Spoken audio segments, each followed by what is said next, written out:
Pernah kepikiran nggak sih, kenapa ya uang yang kita pegang sekarang itu rasanya lebih berarti daripada uang dengan jumlah yang sama, tapi di masa depan? Nah, hari ini kita akan bongkar tuntas konsep fundamental di baliknya. Ini adalah sebuah ide yang bakal mengubah cara Anda melihat setiap rupiah yang Anda miliki. Oke, biar nggak berlama-lama, kita langsung ke intinya aja ya. Saya punya satu pertanyaan sederhana buat Anda. Pilih mana? 1 juta rupiah sekarang juga di tangan, atau 1 juta rupiah yang sama tapi dikasihnya setahun lagi? Coba dipikirin dulu, karena jawaban Anda itu adalah kunci buat memahami semua yang akan kita bahas. Haha, saya yakin deh, sebagian besar dari kita pasti langsung jawab, ya sekarang dong. Dan itu jawaban yang masuk akal banget.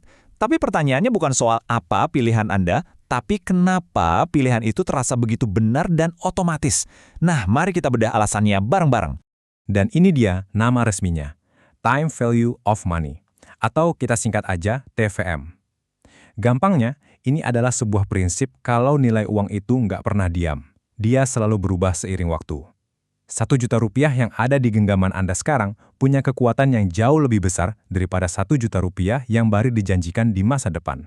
Jadi, apa sih yang bikin uang hari ini tuh istimewa banget? Setidaknya ada 3 alasan utama kenapa memegang uang sekarang itu ngasih kita keuntungan lebih. Yuk, kita lihat satu persatu.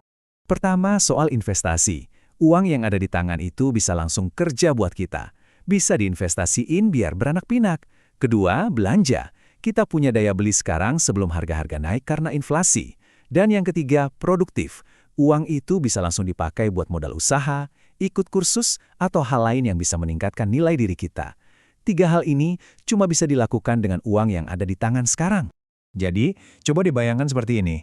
Uang yang Anda punya sekarang itu nggak cuma sekedar nominalnya, tapi dia juga membawa seluruh potensi dan kesempatan yang bisa dihasilkannya selama setahun ke depan. Ini bukan lagi soal jumlah, tapi soal potensi. Oke, jadi kita udah sepakat kalau nilai uang itu berubah. Tapi pertanyaannya, gimana perubahannya dihitung? Nah, ada 4 faktor utama nih yang jadi mesinnya, yang bisa bikin uang kita tumbuh pesat atau malah nilainya tergerus. Faktor pertama, dan ini yang paling kelihatan, adalah suku bunga. Anggap aja suku bunga itu kayak harga sewa uang atau ongkos waktu di dunia keuangan. Logikanya sederhana, makin tinggi suku bunganya, ya makin cepat juga uang kita berkembang. Coba deh lihat perbandingan simpel ini. Kalau bunganya 5%, uang kita tumbuh, ya oke lah. Tapi kalau bunganya 8%, wah pertumbuhannya bisa ngebut. Beda beberapa persen aja bisa ngasih hasil yang beda jauh banget seiring berjalannya waktu. Faktor kedua, ya tentu saja, waktu. Makin panjang rentang waktunya, makin dahsyat juga efek dari suku bunga tadi. Disinilah letak keajaiban dari yang namanya bunga majemuk atau compounding, yaitu saat bunga yang kita dapat ikut menghasilkan bunga lagi. Selanjutnya, kita ketemu sama musuh bebuyutan nilai uang, yaitu inflasi. Inflasi ini adalah kenaikan harga-harga barang secara umum, yang pelan-pelan tapi pasti, memakan daya beli dari uang yang kita simpan. Biar gampang ngebayanginnya, kita pakai contoh yang deket banget sama kita semua. Ingat nggak? Mungkin sekitar tahun 2010, semangkok mie ayam itu harganya berapa? Mungkin sekitar 8.000 perakan. Nah, sekarang coba kita lompat ke tahun 2025. Sangat mungkin harga mie ayam yang sama persis itu udah jadi 15.000 atau bahkan lebih. Ini adalah bukti nyata gimana inflasi bikin uang dengan jumlah yang sama cuma bisa beli lebih sedikit barang dari waktu ke waktu. Dan faktor yang terakhir yang nggak kalah penting adalah risiko. Gini, uang yang udah ada di kantong kita sekarang itu 100% pasti. Tapi uang yang baru dijanjikan di masa depan selalu ada ketidakpastian. Ada risiko orang yang nggak bisa bayar, atau ada kejadian tak terduga. Nah, ketidakpastian ini mengurangi nilai uang di masa depan. Oke, mari kita rangkum sebentar. Jadi ada 2 kekuatan yang mendorong nilai uang kita ke atas, suku bunga dan waktu. Sebaliknya, ada 2 kekuatan yang menariknya ke bawah, inflasi dan risiko. Seni mengelola keuangan yang cerdas itu, ya soal bagaimana kita menyeimbangkan keempat faktor ini. Oke, teorinya udah dapat nih. Sekarang kita masuk ke bagian yang paling penting. Terus, apa gunanya ini semua buat hidup kita? Gimana cara kita menerapkan konsep ini dalam kehidupan sehari-hari?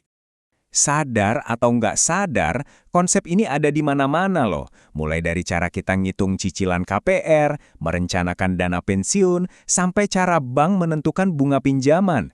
Perusahaan besar pun pakai ini untuk menilai kelayakan proyek, bahkan pemerintah juga menggunakannya. Jadi VTM ini udah kayak bahasa universal dalam dunia finansial. Nah, ini dia intinya. Dengan memahami bahwa nilai uang itu dinamis, kita jadi bisa mengambil keputusan keuangan yang jauh lebih bijak. Baik itu soal menabung, investasi, atau bahkan saat mau mengambil utang. Kita jadi bisa melihat lebih jauh, nggak cuma terpaku sama angka di depan mata kita sekarang. Jadi, saya mau tinggalkan Anda dengan satu pertanyaan terakhir. Setelah memahami semua ini, gimana cara Anda akan memandang uang di dompet Anda secara berbeda mulai hari ini? Coba direnungkan. Terima kasih sudah menyimak.